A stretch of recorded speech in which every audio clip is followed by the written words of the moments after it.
नमस्ते। मंगलवार को अगर शिव जी के मंदिर में, शंकर के मंदिर में जाकर एक लोटा पानी चढ़ाया जाता है तो हमारे कार्य में उन्नति होती है। श्राद्ध पक्ष की एकादशी के दिन और द्वादशी के दिन हम कह रहे हैं कि पितर सो जाते हैं, हम पितरों को याद नहीं करते, पितरों को 16 दिन याद करते हैं, पितरों को श्राद्धों में याद करते हैं, पितरों की तिथि आती है जब याद करते हैं। ना ना ना ना, शिव महापुराण की कथा कहती है एक लोटा जल आप जब महादेव को चढ़ाते हैं, आप पितरों को याद करें ना करें, आप पितरों को स्मरण करें ना करें, शंकर जी को एक लोटा जल चढ़ाया मतलब तुम्हारे पितरों ने तुम प्राप्त कर लिया और पितरों ने तुम्हें वर प्रदान करना प्रारंभ कर दिया, वर देना प्रारंभ कर दिया। माता लक्ष्मी ने नारायण जी से कहा मैं गाय के गोबर में बैठने को तैयार हूं, पर गोबर को कोई आशीर्वाद तो दे दो। भगवान विष्णु ने कहा मैं क्या आशीर्वाद दूंगा, आशीर्वाद तो देव अधिदेव महादेव देंगे। शंकर भगवान ने गाय के गोबर को आशीर्वाद दिया। लक्ष्मी तो गाय के गोबर में का आंगन, जिसका पूजन का स्थान गाय के गोबर से लिपा जाएगा, उसके घर में संपदा की कमी नहीं आएगी, लक्ष्मी का निवास।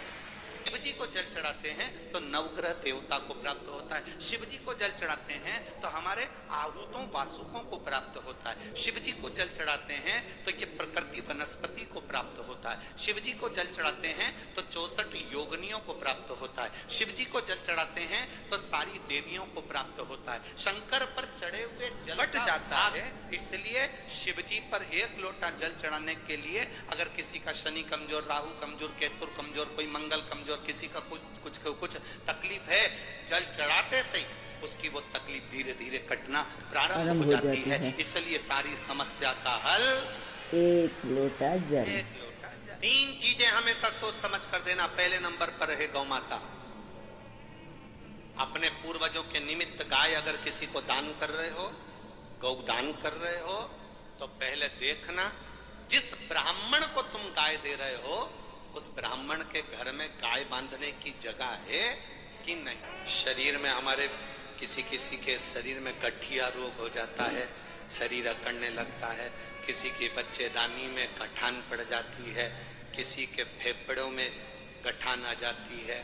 कभी मौका मिले तो 26 अक्टूबर से जो अहमदाबाद गुजरात में जो कथा होगी 2 बजे से 5 बजे तक टीवी पर आएगी, उसको सुनना।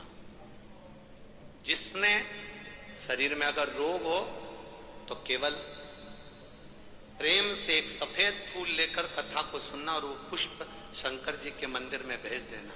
उसके 15 दिन में शरीर के रोग में अंतर आया कि नहीं आया, जांच कराकर जरूर बताना कि अंतर मिला कि नहीं। उस कथा का नाम जो अहमदाबाद गुजरात में जो कथा होगी 26 अक्टूबर से, उसका नाम हमने चंद्रशु महापुराण की कथा, चंद्रशु महापुराण। श्राद्ध पक्ष की एकादशी। श्री शिवाय नमस्तुभ्यम। हर हर महादेव। पूज्य प्रदीप मिश्रा जी ने एकादशी के बहुत अच्छे उपाय बताए हैं। अगर आपकी भी कोई मनोकामना अधूरी है तो आप भी ये उपाय करके अपनी मनोकामना पूरी कर सकते हैं, या शरीर में कोई रोग दोष हो गया है तो आप उसे भी समाप्त कर सकते हैं, क्योंकि पूज्य प्रदीप मिश्रा जी के उपाय बहुत अच्छे और अचूक होते हैं। प्रदीप मिश्रा जी के उपाय देखने के लिए और कथा देखने के लिए मेरे चैनल को लाइक, कमेंट और शेयर ज़रूर करिए। मेरा चैनल है धार्मिक वीडियो पूनम शर्मा हरियाणा। हर हर महादेव, जय शिव शंकर। प्रदीप मिश्रा जी की कथा पूरी सुनिए, उपाय भी जानिए। 1 रुपए कमा रहे हो, 1.25 रुपए खर्च चल रहा है, घर में कोई बीमार बना हुआ है, घर में कोई तकलीफ आ रही है, कष्ट आ रहा है, तो केवल एक काम करना है। 16 श्राद्ध के 16 दिन में से एक दिन भी अगर हमने एक ही पानी का कलश, एक ही लोटा, ऐसा नहीं कि तुम्हें 27 बार पानी भर के चढ़ाना, लोटा एक ही है, कलश एक ही है, और उसको धीरे धीरे धीरे धीरे कर 27 बार छोड़ दिया जाता है। तो शिव महापुराण की कथा कहती है कि अगर रोज हमारे पितरों को, रोज हमारे पूर्वजों को अगर हमने तर्पण भी नहीं किया है, जल भी नहीं दिया है, और शंकर भगवान को 27 बार जल का भाग हम समर्पित करते हैं अपने पूर्वजों के लिए, तो हम नहीं भी दे पाए तो एक बार में पूरे 16 दिन का जल हम अपने पूर्वजों को प्रदान कर दें। श्री शिवाय नमस्तुभ्यम, हर हर महादेव। कि पीपल के पत्ते को अगर एकादशी और द्वादशी के दिन एक तांबे के पात्र में गला कर रख दिया जाए, उस पानी का जिसकी नाड़ियां चोक भी हो जाती है, डॉक्टर बोले इसका बाईपास करना पड़ेगा, उसको केवल 3 आचमन पानी एकादशी और द्वादशी को पीपल के पत्ते का कराया जाए तो अंदर की नाड़ियां भी खुल जाती हैं। पीपल के पत्ते का इतना प्रमाण हमारे विष्णु पुराण में। निवेदन है आपसे, कोई कार्य अटक रहा है, तकलीफ आ रही है, दुख है, लक्ष्मी नहीं आ रही, परेशान हो, 108 बेलपत्र की, जो बेलपत्र होते हैं उसकी, इसको छेद तो करते नहीं है सुई से, बेलपत्र की डंडी को बांधते जाओ 108 बेलपत्र की माला बनाओ और माला बनाकर भगवान शंकर के गले में, शंकर के शिवलिंग को जो चढ़ा देता है उसकी मनोकामना भगवान शंकर को 108 बेलपत्र की माला बनाकर शंकर भगवान को समर्पित करी जाती है। माता लक्ष्मी ने भगवान विष्णु को पाने के लिए तुलसी की माला बनाकर समर्पित करी। श्री शिवाय नमस्तुभ्यम, हर हर महादेव। पूज्य प्रदीप मिश्रा जी के उपाय देखने के लिए मेरे चैनल को लाइक, कमेंट और शेयर जरूर करें। एक बार जमकर श्री शिवाय नमस्तुभ्यम। टेक्निकल जरूर करना, कहीं सियोर वाला महाराज झूठ तो नहीं बोल रहा।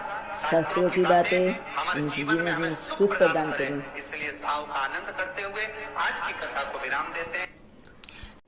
श्री शिवाय नमस्तुभ्यम, हर हर महादेव। पूज्य प्रदीप मिश्रा जी के उपाय एक बार आप जरूर करके देखिए, आपको अवश्य ही फायदा मिलेगा। अगर आपको वीडियो अच्छी लगी हो तो कमेंट बॉक्स में हर हर महादेव जरूर लिखें। आप सभी की मनोकामनाएं भगवान शिव पूरी करे। इसी मनोकामना के साथ हर हर महादेव। जय शिव शंकर।